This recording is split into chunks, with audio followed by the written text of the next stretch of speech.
কনকনে শীতে কাঁপছে যুক্তরাষ্ট্র। এর মধ্যেই উত্তাপ ছড়াচ্ছে ট্রাম্পের শপথ গ্রহণ। ওয়াশিংটনে পৌঁছেছেন নবনির্বাচিত মার্কিন প্রেসিডেন্ট ট্রাম্প। শনিবার বিমান বাহিনীর বিশেষ বিমানে ফ্লোরিডার পাম বিচ থেকে আকাশপথে ওয়াশিংটন ডিসিতে পৌঁছে যান ট্রাম্প। এরপর শহরতলি ভার্জিনিয়ার গলফ ক্লাবে যান তিনি। পরে ট্রাম্প দম্পতিকে স্বাগত জানাতে আতশবাজির ঝলকানিতে ভরে ওঠে আকাশ। সোশ্যাল মিডিয়ায় ছড়িয়ে পড়েছে সেই ভিডিও। এবার নাটকীয় উত্থানের মাধ্যমে ইতিহাস গড়ে প্রেসিডেন্ট নির্বাচিত হয়েছেন ডোনাল্ড ট্রাম্প। তাই তার অভিষেক অনুষ্ঠানেও থাকছে রাজকীয় আয়োজন।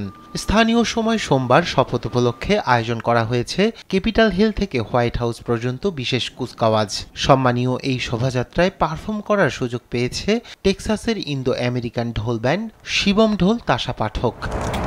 এদিকে শপথ উপলক্ষে নিরাপত্তার চাদরে ঢেকে দেওয়া হয়েছে গোটা ওয়াশিংটন। রাজধানীতে স্থাপন করা হয়েছে কালো রঙের ৩০ মাইল দীর্ঘ ও উঁচু অস্থায়ী বেড়া। মোতায়েন করা হয়েছে ২৫,০০০ আইন শৃঙ্খলা রক্ষাকারী কর্মকর্তা।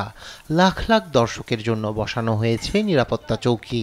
সর্বোপরি ব্যাপক সতর্কতার মধ্য দিয়ে অভিষেক হতে যাচ্ছে যুক্তরাষ্ট্রের নতুন প্রেসিডেন্টের।